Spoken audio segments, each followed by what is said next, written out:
Duke is out of the ACC Championship due to a positive COVID test. The Blue Devils didn't have a very good year, with Mike Krzyzewski even early on in the season saying maybe we shouldn't be playing.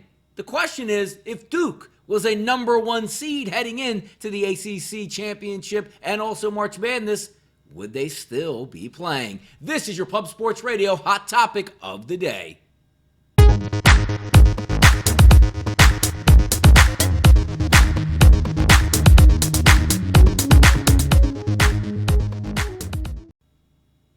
I'm Donnie Seymour, and this is your Pub Sports Radio hot topic of the day. Fresh off the press, the Duke Blue Devils will not be participating in the ACC Tournament due to a positive COVID test. Now, we've heard from the NCAA over the past couple weeks what would happen if a player on a team tests positive. They seem to take a more lenient approach, saying we're going to use contact tracing, we'll separate that player, and we'll still play games based on the available players that we have, because you can't push these games back. Now, an interesting, microcosm happens today in the ACC, where Duke doesn't look like they were actually going to be an at-large bid in the tournament, would need to win, the ACC Championship Tournament in order to make their way in.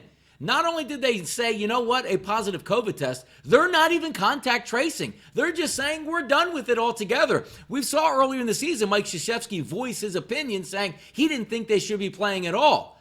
But we all know the difference. If they had Zion, Cam Reddish, and they were ready to rock and roll as a number one or number two seed heading into March Madness, would they be taking a different approach right now? Would they use contact tracing and just remove the player and continue on in the ACC tournament?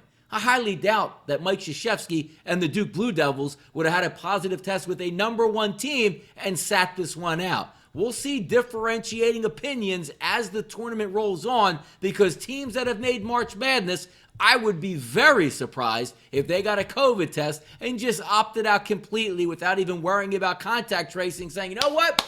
Season's over. We'll see you next year. Let's see how it plays out. But as of today in the ACC tournament, Duke is not going to play. Now, conspiracy theorists out there like myself say the NCAA is going to work its magic and give the Duke Blue Devils an at-large bid, even if they don't deserve one. As Mr. Burns used to say from The Simpsons, excellent. It's all about the money. Thank you for tuning in to this episode of Pub Sports Radio's Hot Topic of the Day. I'm Donnie Seymour.